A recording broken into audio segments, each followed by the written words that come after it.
क्योंकि हमारा वजूद अच्छा है, ऊंचा है, नहीं बोल पाते मगर पीछे बुराई करते, पीछे कहते हैं अरे ये तो छोटी जाति की, तो एससी की है, ये तो ऐसे क्या कर लेगी ये हमारा। पंडित होते हैं, दान दक्षिणा सबसे लेते हैं, पर छुआछूती सबसे ज्यादा वही फैलाते हैं। एससी समाज का आ जाए, एसटी समाज का आ जाए, उनके लिए खाने पीने के गिलास कटोरी बर्तन जो भी कुछ होता है वो अलग होता है, एक क्यों नहीं होता है। मैं मुस्लिम, आप हिंदू, हम एक ही थाली में खा सकते हैं भाई, हम ब्राह्मण के साथ क्यों नहीं खा सकते, ब्राह्मण हमारे साथ क्यों नहीं खा सकता। दलितों को नेता है वो सर्व समाज के नेता है, प्रत्येक महिला, प्रत्येक समाज, प्रत्येक व्यक्ति के साथ खड़े रहते हैं। आज सड़कों पे खड़े होकर संघर्ष कर रहा है हमारे लिए, वो हमारे लिए सर्वोपरि नेता है। लोगों के दिमाग में संघ ने ऐसी मानसिकता डाल दी है कि आरक्षण का फायदा केवल चार्टअप ले रहा है। जनगणना कराओ ना, पता चल जाएगा ना कौन किसका आरक्षण कर रहा है। काम हमारे लोग करेंगे, लेकिन उन्हें 8-7 हज़ार रुपये मिलेंगे। अगर सरकारी नौकरी होती तो 35-36 हज़ार रुपये मिलता कम से कम। और जब सांसद विधानसभा में भाई चंद्रशेखर आजाद जी जैसा नेता जाएंगे तो इस देश का भूगोल भी बदल देंगे और इस देश में धन धरती और राजपाट में हमारी हिस्सेदारी होगी।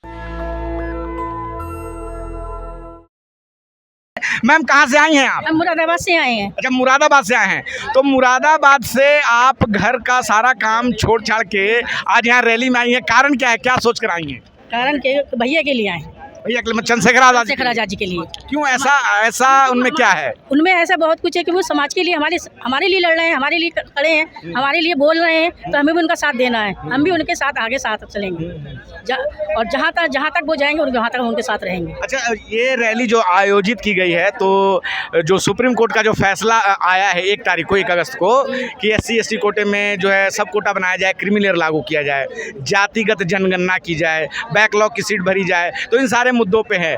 तो जातिगत जनगणना को लेकर बात करते हैं तो बहुत सारे लोग कहते हैं कि अब 2024 आ गया है, जात पात कम हो गया है, वैसी कोई बात नहीं है। भारत जो है जब 1947 में आज़ाद हुआ था तब से लेके अब बहुत आगे बढ़ चुका है, हर क्षेत्र में प्रगति कर चुका है। कई लोगों से आपकी बातचीत होती होगी, आसपास की महिलाओं से बातचीत होती होगी, आप सामाजिक समारोह में जाती हैं, आप कितना जातिवाद देख पाती हैं समाज में, कितना है या नहीं है? जातिवाद बहुत है, आज अब भी बहुत ज़्यादा है। हर जगह जहाँ भी देखते हैं कि अरे बहुत गिरी हुई नज़र से ऐसे देखते हैं कि अरे ये तो ऐसी की है, ये तो इस तरीके से देखते हैं, तो ये भेदभाव नहीं होना चाहिए।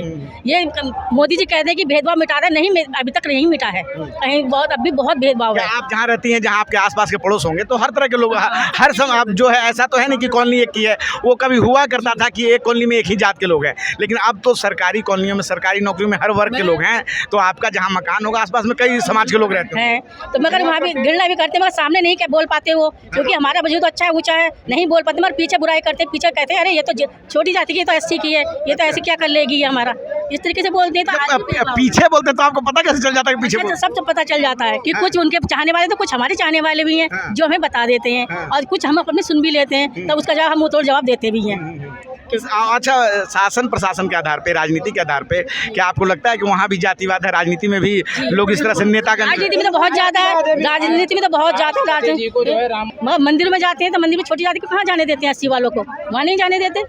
तो ये जातिवाद कब खत्म हुआ है? अभी तक तो खत्म हुआ नहीं है। मंदिर में जा तो रहे हैं सारे, कांवड़िए सब जा रहे हैं, बड़े बड़े मंदिर में। पुजारी पैसे को देख के जो ज्यादा चंदा देता है, जो ऊंची जात का होता है उसे पहले दर्शन कराते हैं, और जो छोटी जात कम चंदा देता है तो उसे पीछे खड़ा कर देते हैं। ये हमने राम मंदिर में भी नहीं है एंट्री है। ब्राह्मण ही पंडित क्यों है, क्यों हमारे समाज का क्यों नहीं है? को मतलब ठीक है, आप बचपन में होंगे, 10 साल के होंगे, 12 साल होंगे, एक समय आपको जाति का एहसास नहीं होगा, इन सब चीज़ों का पता नहीं रहता है। मतलब ये रहता है कि जातिवाद क्या होता है, पॉलिटिक्स क्या होती है, राजनीति क्या होती है, इन चीज़ का पता नहीं रहता है। बट एक टाइम आने पे इंसान को पता चलता है। क्यों पता चलता है? जब वो इन सब चीज़ों में गिर जाता है, जब वो देखता है। आपको किस उम्र में, मतलब ऐसा पहली बार ऐसा फील हुआ किसी का, कब ऐसा लगा कि मैं कोई छोटी जात का हूँ, मुझे बताया जा रहा है? मुझे बताया नहीं जा रहा, मतलब लोग इस तरह से घृणा से देखते हैं कि भाई ऐसी जात, मतलब मेरे को टारगेट नहीं करते, ऐसी जात SC/ST वालों ने हमारा आरक्षण खा लिया, हमारे नंबर हम इतना पढ़ते हैं, 80-90% लाते हैं, हमारे नंबर नहीं आता। इस तरह से 60% लिया है, 70% लिया, उनका सिलेक्शन हो जाता है, हमारी सीट वो खा जाते हैं। इस तरह से बातें करते हैं स्कूल में। उस टाइम में इन चीज़ों को समझ नहीं पाता था,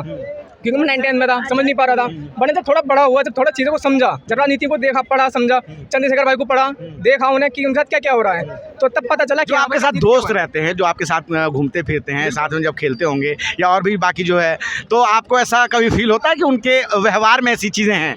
देखिए, सामने तो किसी की नहीं रहता और पीछे सबके रहता है। सामने किसी के नहीं, सामने किसी की नहीं रहता, ये तो आपको ही पता होगा। ब्राह्मण है, ब्राह्मण समाज के पंडित होते हैं, दान दक्षिणा सबसे लेते हैं, पर छुआछूती सबसे ज़्यादा वही फैलाते हैं। सबसे ज़्यादा छुआछूत भी वही फैलाते हैं। भाई क्या बुरा मत मानिएगा, मैं किसी को नहीं कह रहा हूँ। मुस्लिम समाज का अगर होता है, अगर ब्राह्मण के घर में चला जाए तो उसके लिए खाने पीने की व्यवस्था अलग होती है, अलग बर्तन में होती है।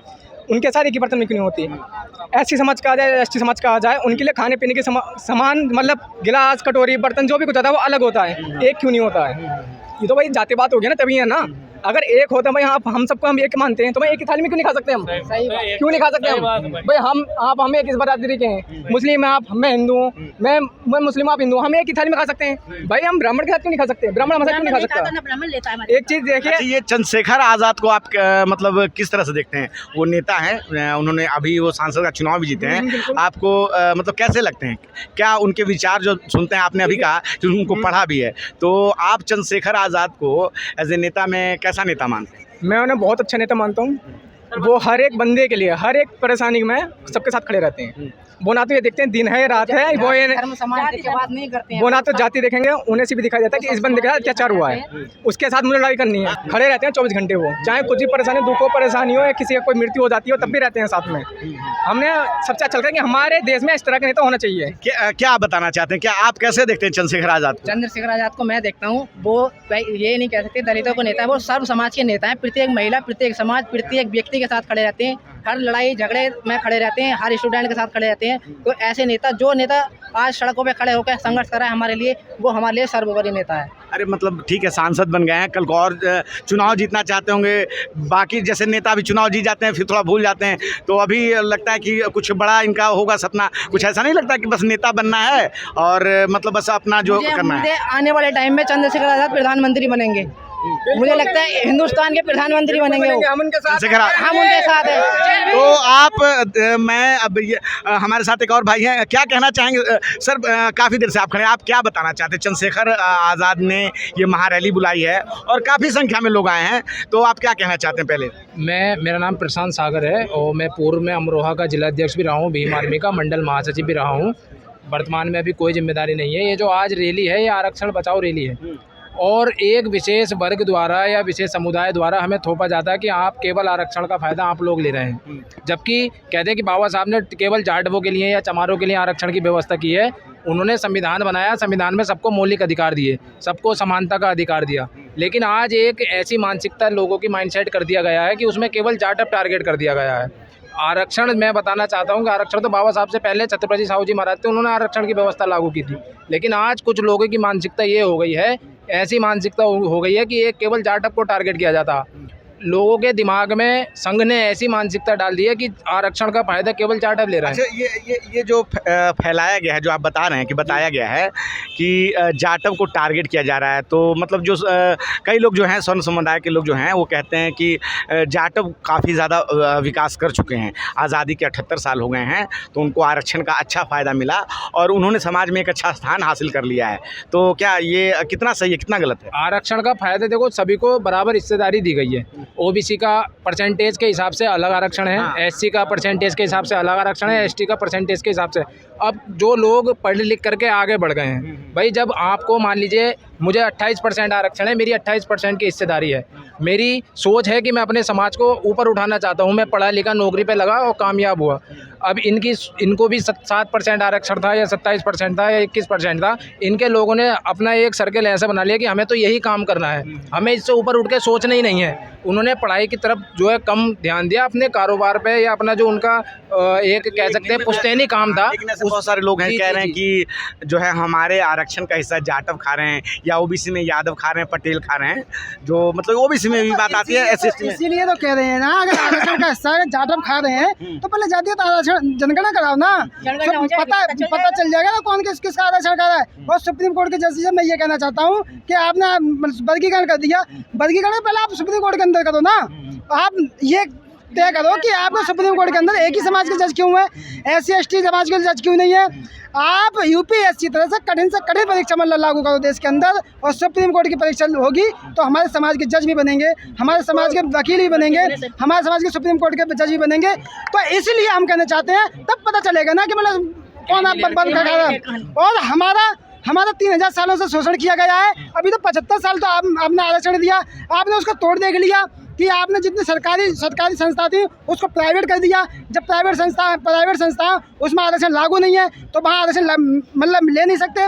काम हमारे लोग करेंगे, लेकिन उन्हें 8-7 हज़ार रुपये मिलेंगे। अगर सरकारी नौकरी होती तो 35-36 हज़ार रुपये मिलता कम से कम। चलिए ठीक है भाई, क्या कहना चाहते हैं सर आप जो ये रैली देख रहे हैं चंद्रशेखर आजाद ने आज बुलाई है? आज दिल्ली में रिकॉर्ड टूट चुका है। जो सरकार की मंशा थी और उस मंशा को भी भीम आर्मी और आज़ाद समाज पार्टी के लोगों ने तोड़ दिया है। और समाज से बड़ा कुछ नहीं है। समाज जो है समाज सर्वोपरि है। जिसको नेता बनाता है वही नेता बनता है।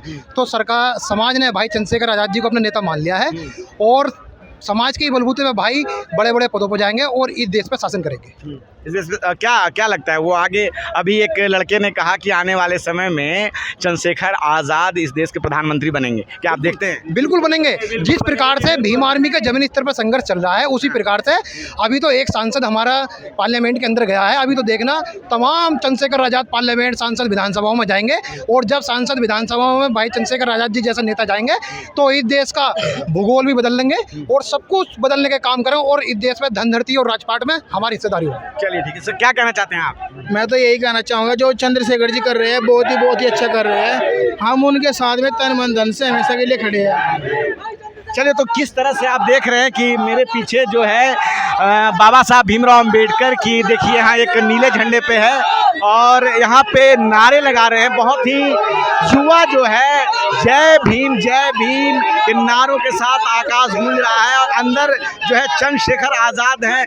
और जैसा कि नीरज पटेल साहब ने कहा कि ये भीड़ बहुत ही अनुशासित है। कई बार ये आरोप लगा है कि जो भीड़ है अनुशासित नहीं होती है, जो है उग्र हो जाती है, लेकिन आज हम देख रहे हैं कि किस प्रकार से अनुशासित भीड़ यहाँ पे जो आंदोलन में आई है कहीं ना कहीं एक जो है बहुजन समाज के नेता के तौर पे जो है स्थापित हैं और आने वाले समय में जो है ये चंद्रशेखर आज़ाद एक नया इतिहास लिखने वाले हैं। क्या है आपकी राय इस बातचीत पे? आप अपनी राय हमें कमेंट बॉक्स में ज़रूर बताएं। मैं रंजय कुमार, कैमरामैन आशीष के साथ नेशनल दस्तक। धन्यवाद। नेशनल दस्तक की आपसे गुजारिश है कि अगर इसको बचाना चाहते हैं तो नेशनल दस्तक को सब्सक्राइब करने के लिए रेड कलर के सब्सक्राइब बटन को दबाएं, फिर बेल आइकन की घंटी दबाएं। नेशनल दस्तक को बचाने के लिए बहुत जरूरी है कि हर खबर को शेयर करें, लाइक करें, कमेंट जरूर करें।